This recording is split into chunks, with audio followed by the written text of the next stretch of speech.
Hello there, my name's Mark Whitaker. I'm a Christadelphian who lives near Stratford-upon-Avon.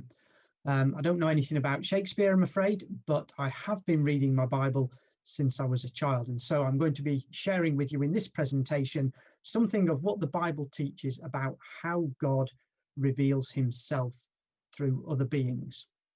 Now, this is a Gospel Online presentation, and if you want to hear more about the truth of the Gospel that the Christadelphians are teaching, then please by all means subscribe to either our YouTube channel or follow our Facebook page, Gospel Online UK. So what's this presentation all about? Well, it starts really with us asking some questions to try and deal with what might appear at first sight to be some contradictions that we come across in the Bible as we read through it. And the particular contradiction that appears before us on first reading of the Bible is around this question: can anyone see God? You see, what we have are some passages that have a very clear message, like, for example, when God speaks to Moses in Exodus chapter 33, he says to Moses, "You cannot see my face, for no man shall see me and live." And actually the New Testament has exactly the same message. In 1 John chapter 4, the Apostle John writes, "No one has seen God at any time." So we've got that sort of statement on the one hand. Nobody is able to or has seen God. And yet there are other places in the Bible where we seem to have the opposite sort of message, because in the very same book that we were reading a minute ago, the book of Exodus, we actually read in chapter 24 of an occasion where, for the elders of Israel who were with Moses, it says they saw the God of Israel. And it says a verse later, so they saw God and ate and drank. That's interesting, isn't it? And similarly, a little bit further on, still in that period where Israel are going through the desert towards the promised land, God talks about his interactions with Moses. And he says of Moses, "I speak with him face to face." That very much gives the impression, doesn't it, of God actually talking visibly to Moses face to face, as we might talk to one another. And then later on in the Bible, you get a number of passages like this one that we have in the prophet Isaiah, where Isaiah records, "In the year that King Uzziah died, I saw the Lord sitting on a throne, and the train of his robe filled the temple." So Isaiah saw something that seemed to be God sitting on a throne. So we appear to have between these different sort of passages what might be a contradiction. So the question is, well, are we really having something there within the Bible where it contradicts itself? Now, the simple answer to that is no. This isn't the Bible contradicting itself. What we're actually seeing here in these different passages are that there are different ways in which God reveals himself to men and women. And that's what we see through the pages of the Bible. And we're going to explore that a little bit more now to help you understand this better. Maybe we should start then by going to a verse in the New Testament. It's the letter to the Hebrews. And it starts with these words. It says, "God, who at various times and in various ways spoke in time past to the fathers by the prophets." So straight away, that letter opens by saying, look, in different times, different centuries, God spoke to people and revealed himself to them in various ways. And that's really what we're thinking about when we ask this question, well, how exactly does God reveal himself? Can people see God or can they not? So how does God then reveal himself and reveal his message? Well, there are some very straightforward ways in which God communicates with men and women and reveals himself. The most obvious of those, I guess, is that God just speaks to people. And we've got lots and lots of examples like this one, just taken from the prophet Jeremiah, where he says at the beginning of chapter 2, "Moreover, the word of the Lord came to me, saying," and there we are, the word of the Lord comes to Jeremiah. However God spoke to him, Jeremiah heard words from God, and Jeremiah records them and he speaks them to others. That's one of the ways in which God reveals himself, just through a spoken word. Sometimes, though, God reveals himself and his message through visions.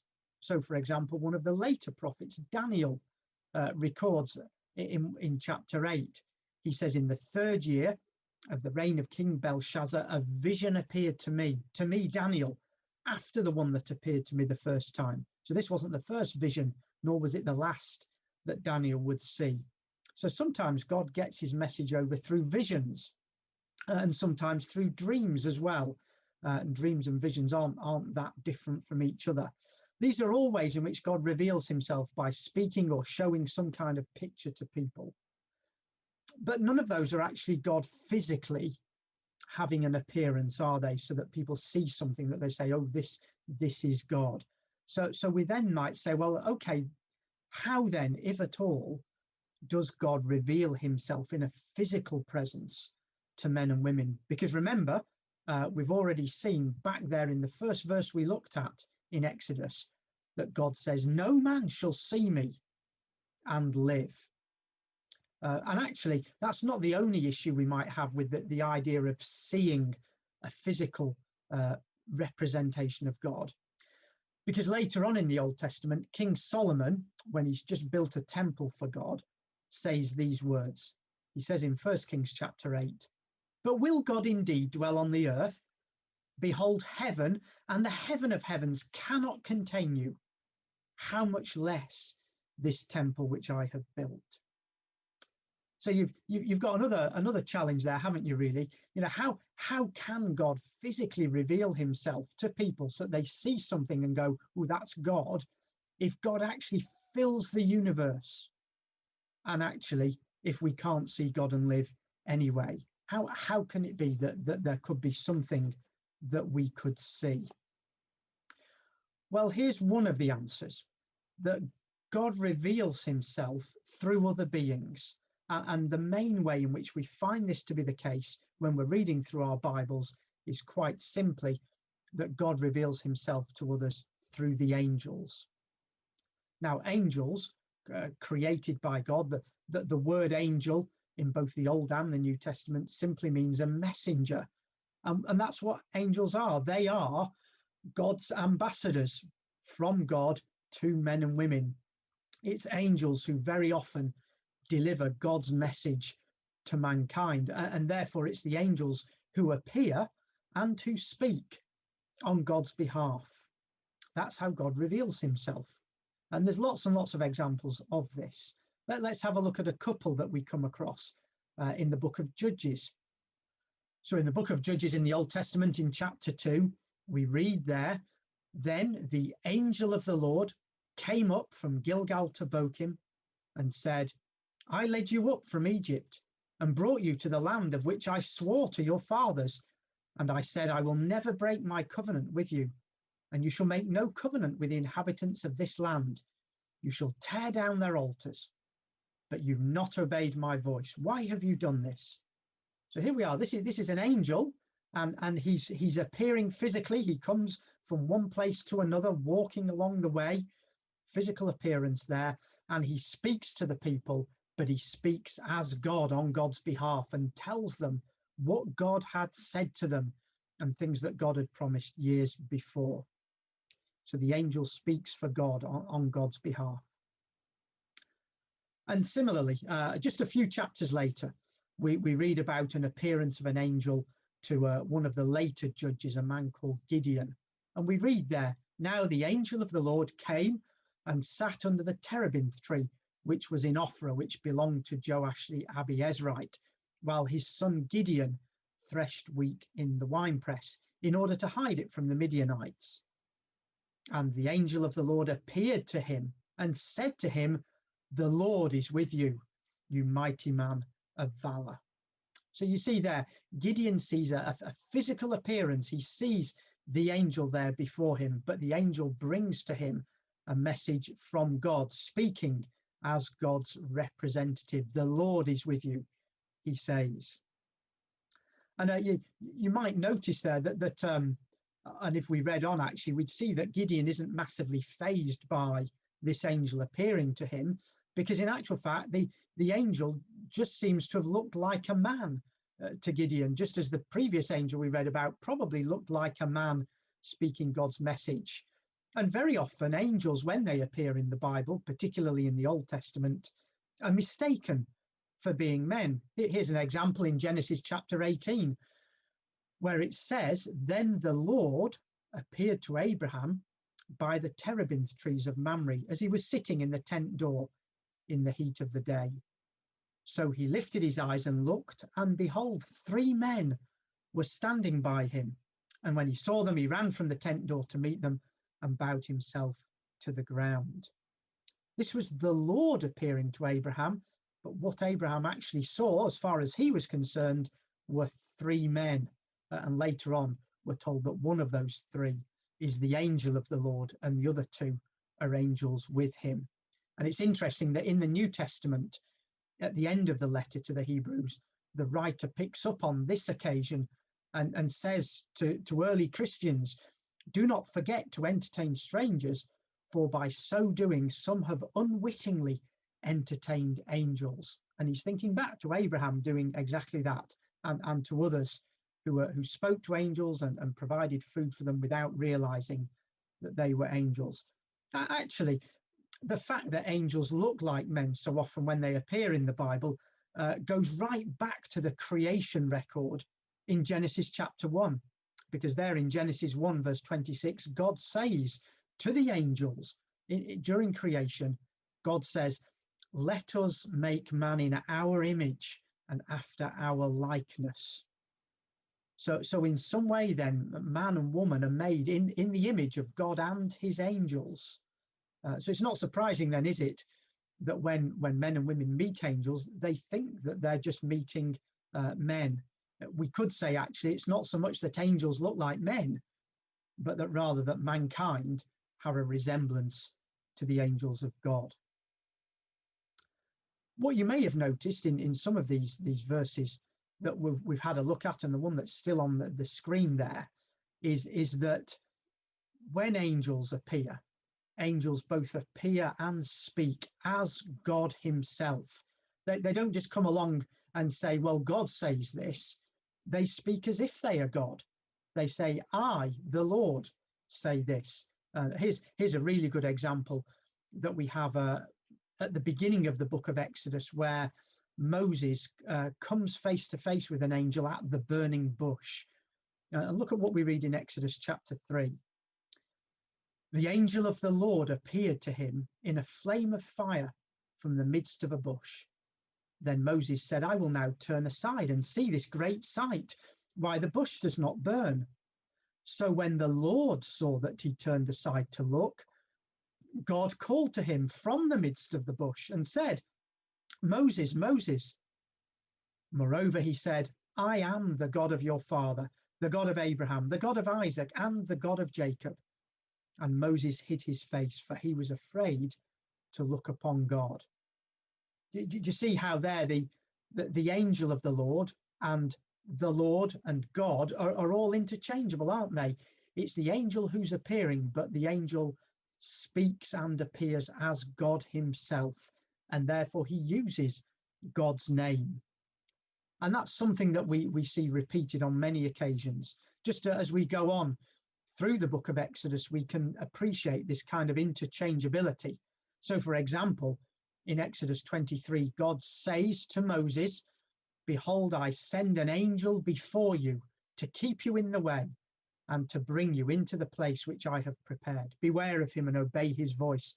Do not provoke him, for he'll not pardon your transgressions, for my name is in him." So God says that my angel will go before you. He carries my name. He will speak as me. And sure enough, that's what happens. But later on, 10 chapters later, God says to Moses on this occasion, "My presence will go with you and I will give you rest." So actually the angel leading the people towards the promised land is the very same thing as God's presence going with them. There's a great interchangeability there. And really that explains for us, doesn't it, this apparent contradiction that we see at first glance as we read through the Bible, because what we're actually seeing is that when people see God, and we read like we saw that the elders of Israel saw the God of Israel, what they're actually seeing on those sort of occasions is the angel who represents God, what is very often described as the angel of the Lord, because that angel is actually given God's name, and he carries not just God's name, but also God's authority. These sorts of angels, they're using God's power, which is the Holy Spirit. And this isn't something that mysterious. It wasn't a secret that the people who had those sort of experiences didn't really understand. Quite the contrary, actually.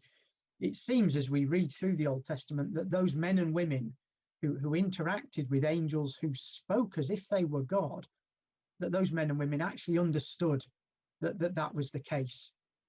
Here's just one example of this. The man Jacob, one of the forefathers of the nation of Israel, as Jacob was growing old and about to die, he blessed his son Joseph and Joseph's sons. And look at what we read in Genesis 48. It says, Jacob blessed Joseph and said, God, before whom my fathers Abraham and Isaac walked, the God who has fed me all my life long to this day, the angel who has redeemed me from all evil, bless the lads. So you see, Jacob recognized that the God who looked after him was revealed to him through the angel who actually Jacob on occasions came face to face with in his own experience. So this is one of the ways then that the Bible reveals that God reveals himself to us through other beings. He reveals himself through the angels. They take God's name and they show God's power and authority.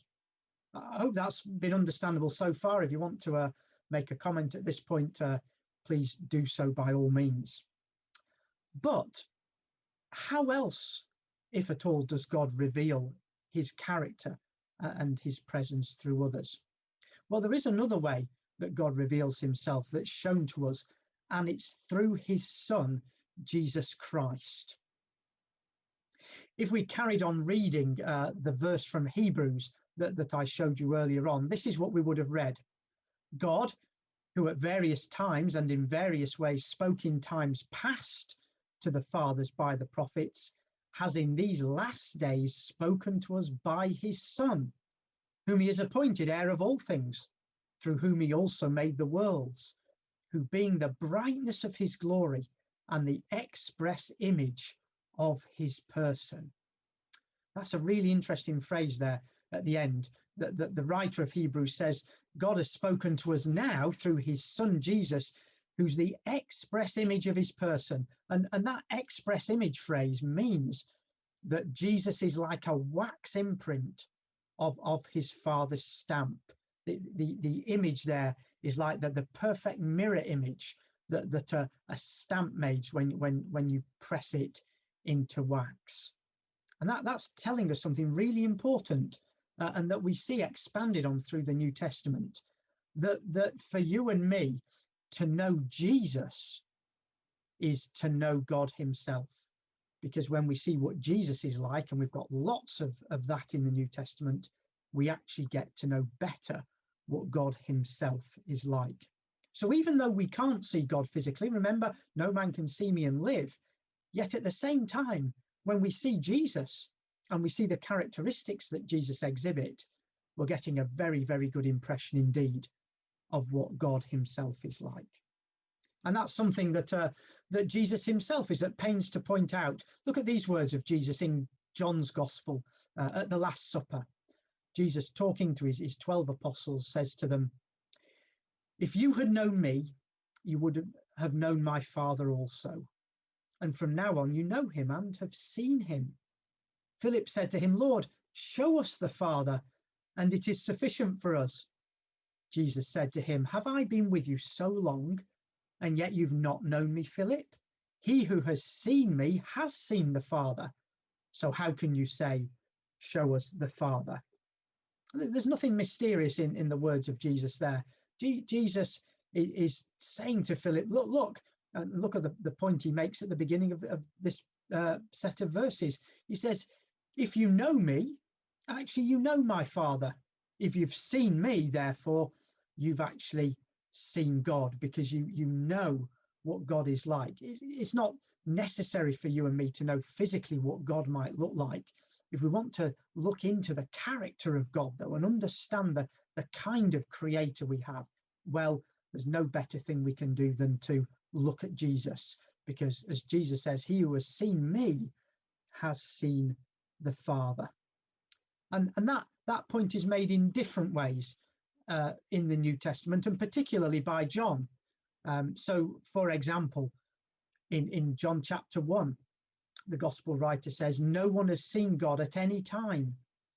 The only begotten Son, who's in the bosom of the Father, he has declared him.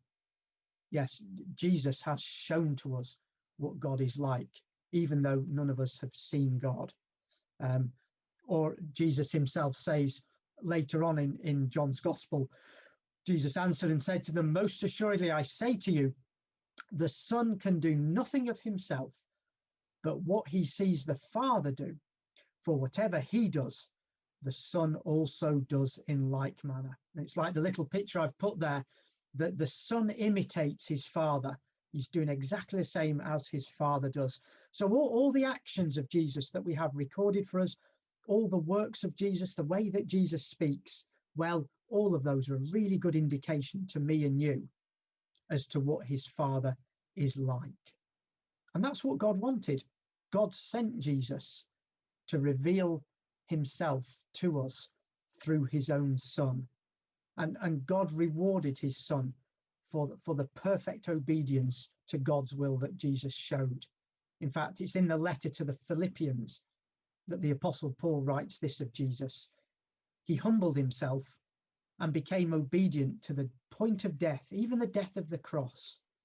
Therefore, God also has highly exalted him and given him the name which is above every name, that at the name of Jesus, every knee should bow, of those in heaven and those on earth and of those under the earth, and that every tongue should confess that Jesus Christ is Lord, to the glory of God the Father.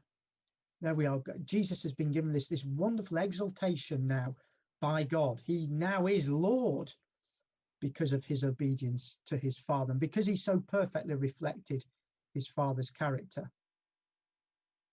Now, I have to say, it's not completely clear within those couple of verses as to just exactly what this exaltation of Jesus means in truth, but it is made clearer elsewhere. And one of the things that is made clear is that Jesus now shares God's nature. It's not just that he's like God in character, he's now like God in nature as well. So, for example, at the beginning of the book of Revelation, Jesus appears in John's vision and says, do not be afraid. I am the first and the last. I am he who lives and was dead. And behold, I am alive forevermore. Yes, Jesus now is no longer a mortal man like we are. Jesus lives forever like God does. And the same point is made just in passing in the letter to the Hebrews. It says, he, Jesus, because he continues forever, has an unchangeable priesthood. Therefore, he is able to save to the uttermost those who come to God through him, since he always lives to make intercession for them. Yes, Jesus is alive forever. He's not going to die again because he's now like God in nature. And Peter, in his letter, talks about the position Jesus now has when he says, Jesus Christ, who has gone into heaven and is at the right hand of God, angels and authorities and powers having been made subject to him. Yes, Jesus not only behaves like God and has the nature of God, but he also now has the authority of God. He sits at God's right hand and is above all the angels and is able to exercise authority just like God himself does. So there we are then. God has been revealing himself through others all through history. First of all, through all those pages of the Old Testament, God in many occasions has revealed himself through the angels. But when his son is born, Jesus Christ, God then begins to reveal himself through a man, through his own son, Jesus. And there's a final way as well in which God can reveal himself through others. And that's the possibility that God can reveal himself through those men and women who follow Jesus. You see, quite simply, if you and I become disciples of Jesus and try to follow Jesus, then if we follow the example that Jesus set in his own life, well, by doing that, we're also reflecting the character of God himself, because Jesus perfectly reflected the character of God. And in that way, it's actually possible for the God of the universe, the creator, to reveal himself to other men and women through you and through me. It's actually a point that John makes when he writes his first letter. He says, "Beloved, if God so loved us, we also ought to love one another. No one has seen God at any time. If we love one another, God abides in us, and his love has been perfected in us." So there we are. John's talking about one of the wonderful characteristics of God, his love. And he says, well, this is what, if this is the love God has shown for us, well, because Jesus showed the same love, then we try to imitate that in our lives. We love one another. And it doesn't actually matter that no one has actually ever seen God, because if we love one another, then actually people are experiencing God's character, his characteristic of love through us. His love is perfected in us. So it is actually possible for others to see not just the love of God, but other characteristics of God as well, through men and women who imitate God, which could be us. And if you and I seek to do that, if we follow Jesus and we try to be imitators of God in this way, well, that there's a promise made to us for the future. Here's how Peter, in his second letter, describes the promise which God sets before us.